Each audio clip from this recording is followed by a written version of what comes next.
Web Art Reporters. Donc nous sommes ici aujourd'hui en présence du réalisateur et de l'actrice principale de Lola vers la mer. Donc nous avons juste ici, donc excusez-moi, je reprends votre nom. Laurent Micheli. Et Mia Bollers. J'ai bien prononcé votre nom? Yes.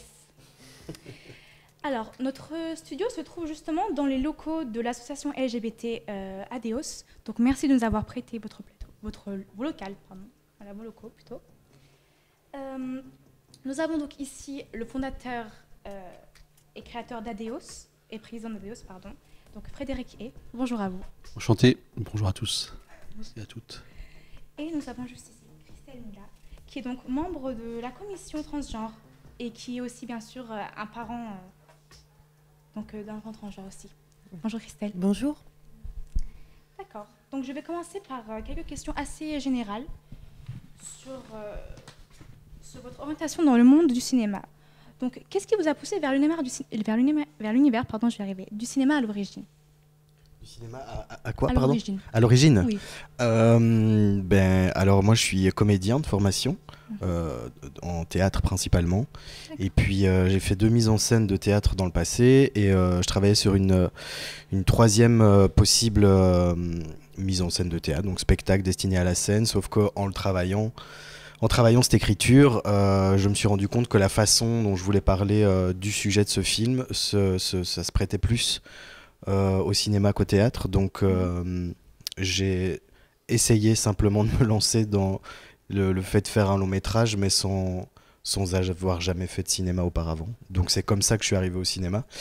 Et puis cette expérience a été plutôt un gros coup de cœur, quoi, une révélation. Donc j'ai voulu continuer à faire des films après ça. J'ai plutôt arrêté de jouer et je me suis consacré à la réalisation.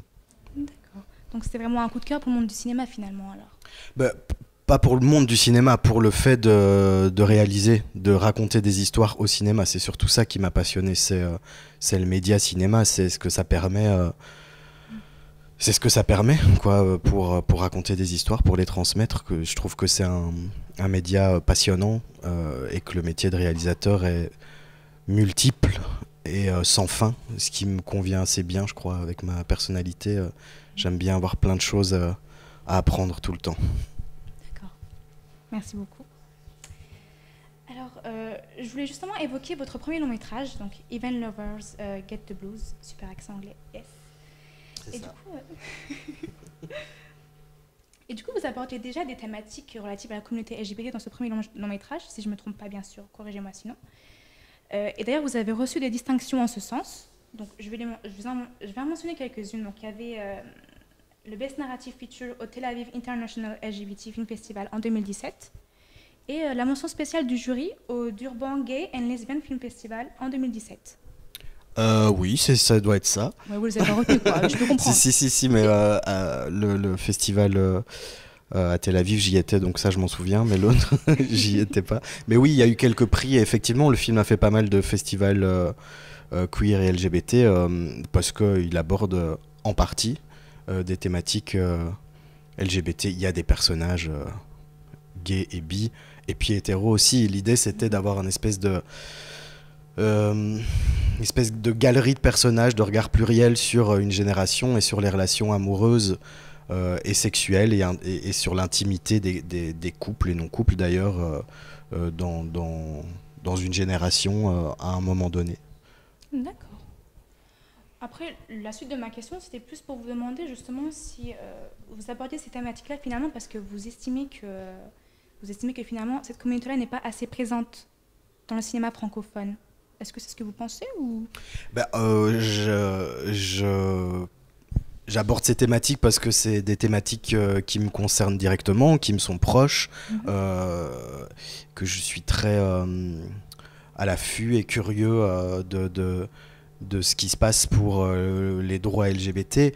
Et effectivement, oui, il n'y a pas assez de représentation des personnes LGBT dans le cinéma. Alors, je trouve que c'est encore plus le cas pour Lola vers la mer, où pour moi il était vraiment primordial et nécessaire et important et urgent de mettre une actrice trans dans le rôle d'un d'un personnage trans qui est un premier rôle et de porter ce genre de personnage à l'écran comme une héroïne et lui donner toute sa place, la mettre en haut de l'affiche, la sublimer. Et je pense que oui, c'est nécessaire et urgent parce qu'en fait en France, en vrai ça se fait pas encore tellement, voire pas du tout. Ça commence à bouger un peu aux États-Unis. Il y a les séries comme Pose, voilà, avec le plus grand casting d'acteurs et actrices trans qui ait jamais existé. Mais il faut continuer à bouger en ce sens, et surtout en Europe, quoi.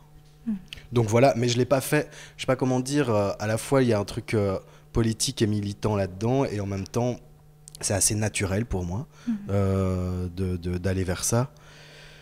Et puis il y a à la fois l'aspect militant, mais c'est pas que le seul aspect. Faire un film, c'est pas que ça non plus. L'idée, c'était de faire un film qui soit le plus universel et destiné au public le plus large possible, parce que je pense qu'en fait, les personnes concernées savent de quoi il s'agit, et c'est bien de les respecter absolument en parlant le mieux possible, mais c'est aussi super important de porter des histoires comme celle-là à un public le plus large possible pour que les mentalités changent, et puis voilà, pour que ces histoires-là soient entendues, quoi. D'accord, merci. Du coup, est-ce que vous avez des films ou des séries, par exemple, donc là je m'adresse à peu près à tout le monde, qui vous ont marqué dans le sens où justement ils témoignaient de l'évolution de cette image-là finalement de la communauté LGBT, des séries plutôt actuelles? Pas vraiment, qui vous viennent en tête, des séries, des films? Moi j'ai parlé de Pause, ça oui. Pour moi c'est sûr que c'est un peu une révélation, une rupture, parce qu'il s'agit de personnages trans, et en plus de personnages racisés. Donc ça, c'est vraiment super important de montrer et de représenter ces personnes-là à la télévision. En plus, c'est même pas au cinéma, c'est la télévision. Donc c'est quand même vraiment super important. Et puis il y a une série qui vient d'être diffusée sur HBO qui s'appelle Euphoria, et qui est aussi...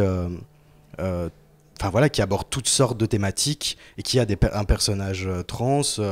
Oui, il s'agit d'homosexualité, de bisexualité. Enfin, il y a vraiment beaucoup de choses qui sont abordées là-dedans d'une manière très très moderne. Et je trouve que c'est un grand chef-d'œuvre, cette série, et que c'est super important aussi de faire des séries comme celle-là, quoi. Enfin voilà, pardon, je tiens un crachoir, mais. Frédéric, vous voulez dire quelque chose peut-être? Oui, je compléterai simplement que plus on montrera des personnes transidentitaires, et plus on lutte contre les préjugés et on lutte contre l'ignorance, qui sont les principaux facteurs de la transphobie. Voilà, donc lorsqu'on verra au quotidien, je dirais, les personnes LGBT d'une façon générale, eh bien on lutte contre la LGBT-phobie, tout simplement. Tout à fait. Alors, la question suivante... Donc là, Mia, je m'adresserai particulièrement à vous. Donc, je l'ai dit précédemment, c'est votre premier film. Donc, j'aimerais vraiment savoir quelles étaient les difficultés de tournage, etc., de jouer avec des acteurs professionnels. Ça a été ?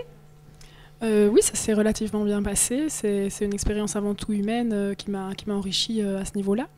Heureusement, Laurent avait choisi une équipe vraiment très bienveillante, et vraiment, j'étais bien entourée pour le tournage de ce film. Donc, j'ai eu la chance de concentrer vraiment mon énergie sur mon personnage et sur le travail pour le personnage, et pas sur d'autres choses autour de ça. Donc après ça, travailler avec Benoît Magimel, c'est quand même exceptionnel. Je pense que ça vaut tous les cours de cinéma ou de jeu, parce que c'est quand même travailler avec un acteur qui est très généreux, et c'est quand même 30 jours de tournage avec cet acteur-là, donc c'est vraiment bien pour moi. C'est une expérience riche à ce niveau-là. Et après, je ne pense pas que j'ai encore quelque chose d'autre à dire. C'est déjà pas mal, merci beaucoup. Du coup, vous évoquez justement le travail sur votre personnage. Donc, comment est-ce que vous avez pu travailler ce rôle? Quels étaient un petit peu vos petits trucs, les mécanismes? Comment est-ce que vous l'abordez finalement? J'ai travaillé avec 2 coachs de jeu. Pour m'approprier, comme la directrice de casting dit souvent, m'approprier le pyjama de Lola, en fait. C'est une façon de... Enfin, Lola, ce n'est pas moi, et je ne suis pas Lola, et donc il faut vraiment se dire que même si on avait un point commun qui est la transidentité, Lola est un personnage différent de moi. Et travailler donc un personnage qui a autant de choses à revendiquer et qui je pense, est quand même un personnage, comment dire ça, qui peut porter les voix des personnes trans et plus globalement LGBTQI+. Donc je trouve que c'est important et ça donnait un peu la pression, mais ça donnait aussi une motivation extrême. Donc j'ai travaillé avec, bon je m'éloigne, mais j'ai travaillé avec les coachs de jeu, donc bêtement sur les accents, sur la prononciation, sur je ne sais pas quoi dire d'autre. Sur le texte, etc. Des trucs physiques aussi pour s'échauffer la voix, le corps, enfin il y a toutes sortes de choses. Après nous aussi on avait bossé pas mal en amont du tournage pendant presque un an pour que Mia puisse appréhender ce que c'est que la caméra, ce que c'est que construire un rôle, que rentrer dans le corps d'un autre que soi. Enfin voilà, il y a eu un gros travail qui a été fait en amont du tournage en fait. D'accord. Merci beaucoup d'avoir répondu de manière aussi détaillée. Vraiment. Vous avez réussi, je le garantis. Donc j'ai une dernière question pour vous, Laurent. Finalement, vous avez choisi d'évoquer la transidentité de Lola à travers une relation assez conflictuelle, père-fille. Pourquoi ce choix-là ? Pourquoi être passé par une relation père-fille finalement pour évoquer ce sujet-là ? Parce que c'est une relation dont j'avais envie de parler moi. Que c'était à cet endroit-là que cette histoire faisait d'une certaine façon écho à la mienne, même si j'ai pas eu des rapports. Enfin, c'est pas mon histoire, mais c'est des relations, un rapport au monde adulte, à la société, dont j'avais envie de parler, une énergie adolescente dont j'avais envie de traiter parce que je l'ai senti et bien traversé quand j'étais plus jeune et quelque part ça existe encore en moi, donc j'avais envie de m'en servir. Après, l'idée de parler de la transidentité à travers le prisme de la famille, c'était d'une part pour résoudre cette question de l'universalité et de rendre cette histoire accessible au plus grand nombre. Et puis aussi, c'était une façon de dire que la société est une entrave dans son système aux personnes trans et qu'en fait, la famille étant une micro-société, c'était une façon de parler de la société plus large. Voilà. D'accord. Merci. Je voudrais profiter justement pour rebondir à partir de cette question-là, pour vous adresser une question à vous, Christelle. Donc, dans votre rôle dans l'association, avez-vous rencontré, des profils assez, finalement, de relations assez conflictuelles, père-fille, père-fils, comme ça ? Je fais partie de la commission transgenre en tant que parent et je fais des permanences donc, où on peut accueillir des jeunes hommes, des jeunes femmes et aussi également leurs parents s'ils le souhaitent. Et il est vrai que le plus souvent, les jeunes personnes, les jeunes ou moins jeunes, parce que le conflit peut être parent-enfant ou enfant-parent, lorsque la transition est plus tardive, on rencontre souvent des situations conflictuelles. Il y a beaucoup de souffrance, et je dirais de souffrance de part et d'autre, quand les parents acceptent de venir et d'échanger avec nous. Et il y a aussi de la souffrance, il y a de l'incompréhension, il y a de la peur. Et l'idée sur la commission, c'est de pouvoir s'écouter, se respecter et reprendre confiance les uns envers les autres. Mais effectivement, on va rencontrer de très jeunes personnes en conflit, voire en rupture avec leurs parents, et des personnes plus âgées en conflit avec leurs enfants. Ah oui. Et voilà, le conflit est familial, en fait. C'est ce sur quoi on échangeait. Il y a un conflit familial qui peut se retrouver, qui est intergénérationnel et qui peut se retrouver entre les enfants et les parents. Sachant que l'aspect famille, il n'y a pas que le lien parent-enfant, il y a également le lien entre frères et sœurs. C'est-à-dire que la question transidentitaire, au niveau de la famille, est complètement transversale. La problématique, elle est essentiellement vis-à-vis du regard, de l'acceptation des parents, père, mère, mais les difficultés aussi peuvent apparaître entre frères et sœurs, ou entre frères ou entre sœurs. Voilà. Et donc c'est toute la famille, entre guillemets, qui est pris dans la notion de la transidentité, avec souvent des niveaux d'information qui sont souvent bas. Et notre rôle principalement, il est d'informer les cellules familiales, donc les parents divorcés, les enfants, mais également les frères et sœurs. Il nous arrive de recevoir des parents avec la personne transidentitaire, mais également le frère, la sœur. Ça nous arrive. Voilà. Et c'est même mieux dans le sens. C'est-à-dire que c'est l'ensemble de la famille qui, ce jour-là, vient pour se poser, pour dialoguer, pour comprendre et surtout donner des perspectives à tout le monde. Parce que tout le monde est dans les perspectives. C'est-à-dire qu'il y a une perspective de changement, mais comment je aborde le changement et comment je vais vers le changement.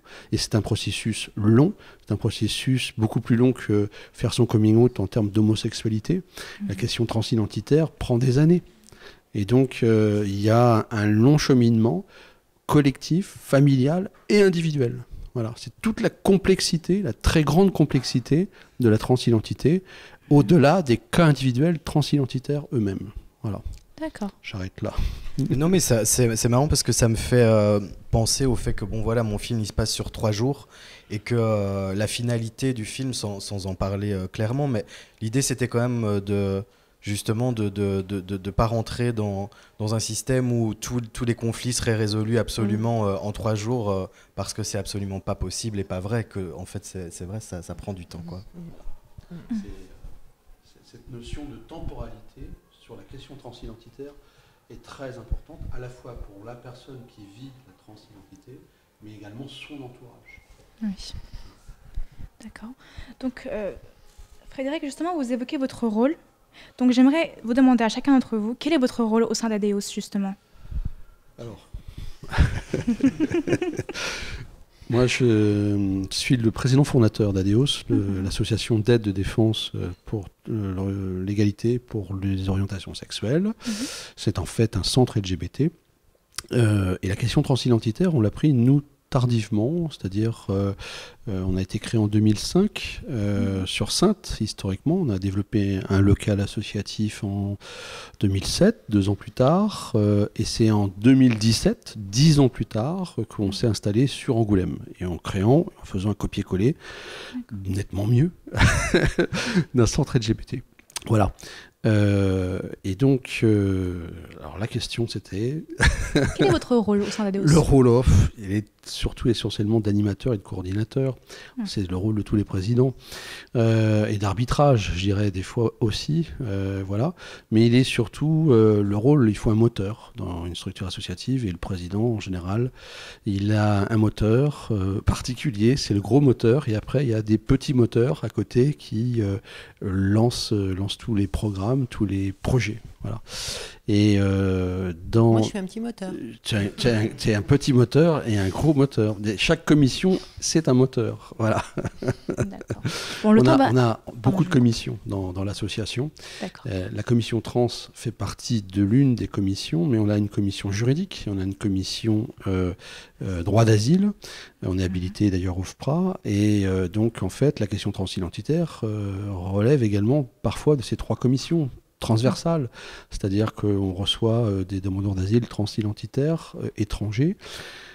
Autant c'est particulier et c'est difficile encore en France ou en Belgique en termes de transidentité, mais les lois ont commencé quand même à faciliter les choses sur le changement, en tout cas, de l'état civil. Voilà. Autant sur les demandeurs d'asile transgenres qui viennent de l'étranger, et notamment d'Afrique, des pays arabes, Maghreb, nord d'Afrique, pour parler clairement, c'est très très compliqué.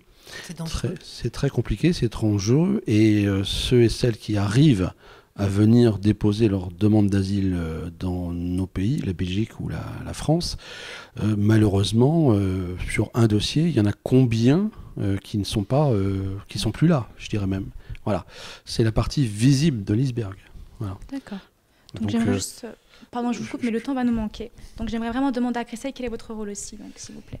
Alors, je me suis mise en pause de la commission asile là pour quelques temps, mais donc j'intervenais beaucoup sur cette commission. Et sinon, je suis en tant que parent, donc sur la commission trans, donc dans un rôle d'accompagnement de transition, information sur les médecins, entre autres, par exemple.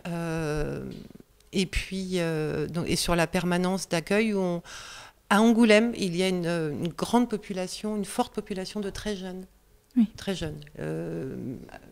Parfois, souvent mineurs, parfois très jeunes majeurs, lycéens qui se sont passés le mot, qui viennent nous rencontrer.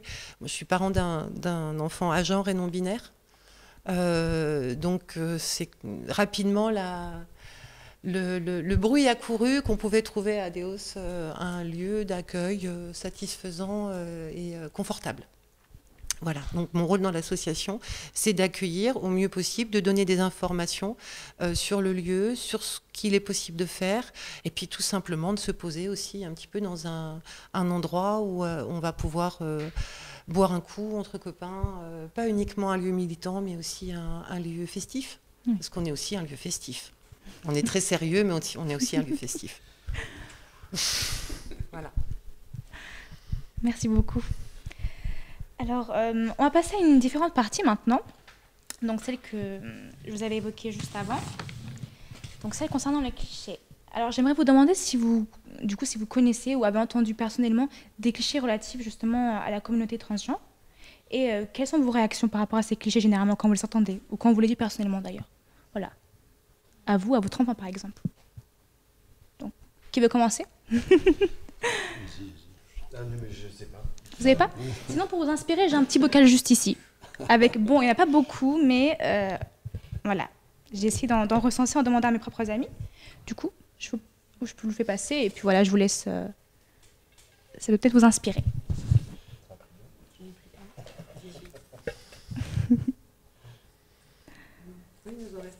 Alors, je lis, par exemple.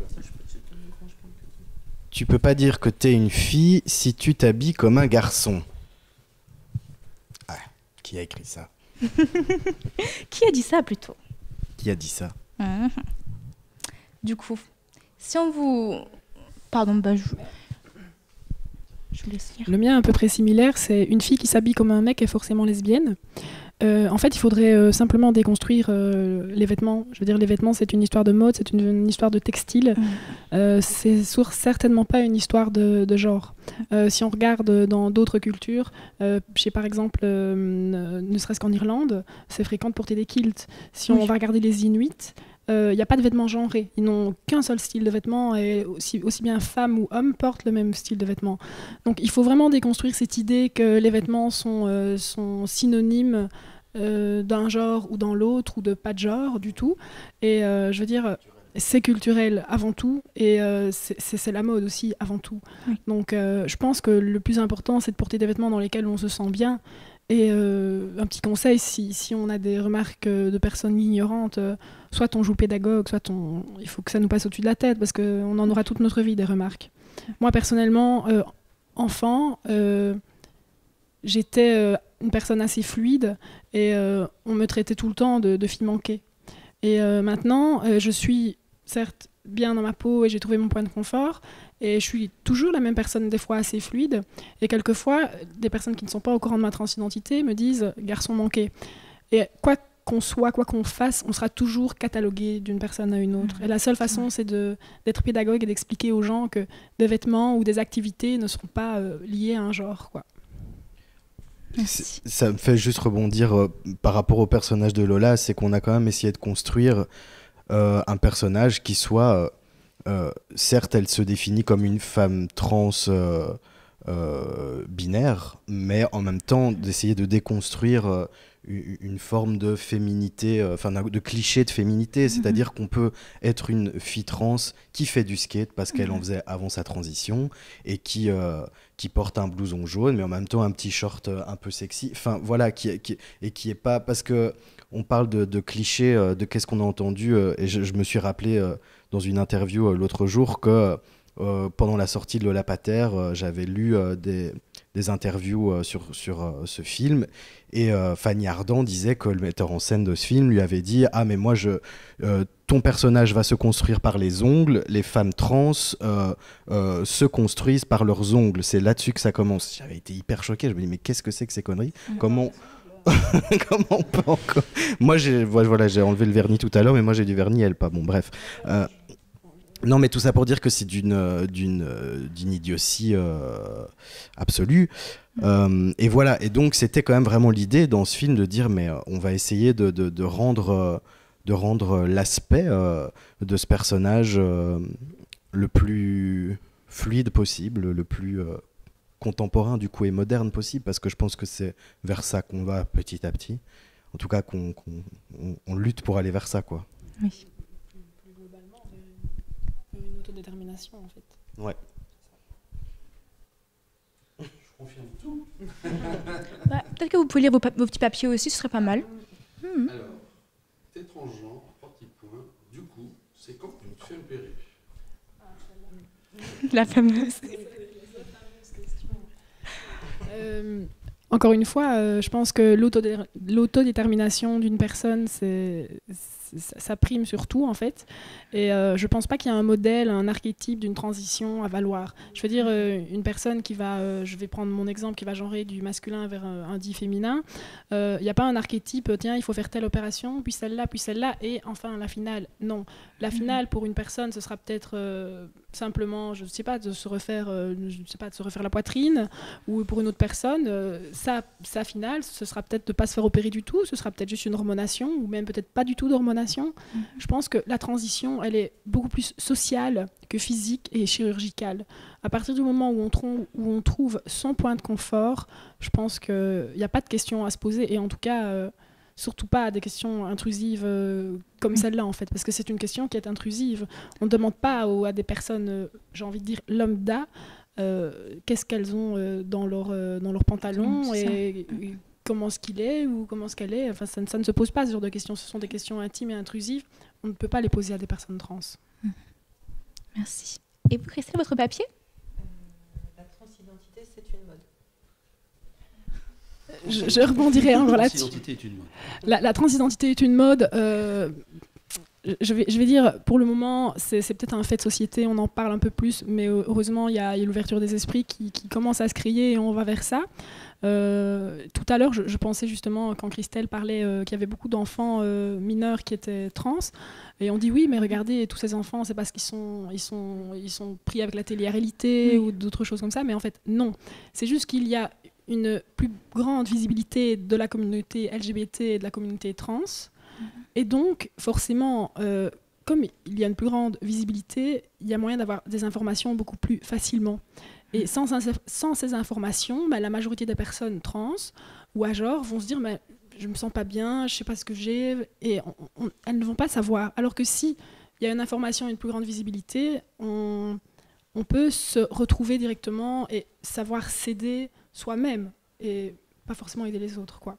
D'accord. Donc, ce n'est pas une mode, c'est juste que toute personne trans adulte a forcément été un jour enfant. Je suis pas née à 20 ans, je suis née, je venais de naître, quoi. Donc, je suis pas née à 20 ans comme toute personne trans. Donc, forcément, j'ai été un enfant trans. C'est juste que mes parents n'avaient pas les codes, et moi non plus. Et je pense que chaque enfant trans peut être amené à ces problématiques. D'accord. Merci beaucoup. Donc, notre temps est écoulé. Je vous remercie énormément à chacun d'entre vous. Donc, Lola vers la mer sort en salle le 19 novembre, si je ne me trompe pas. Le 20 novembre 2019. N'oubliez pas, et allez-y. Voilà. Merci beaucoup. Le 19 aussi. Pardon. Non. Ah oui. Pardon, c'est le 20 novembre. Donc, à vous les studios. Merci. Merci. Merci beaucoup. Et pardon pour les erreurs. 2019, 20 novembre 2019. Vous avez dit 20 novembre 2017. C'est pas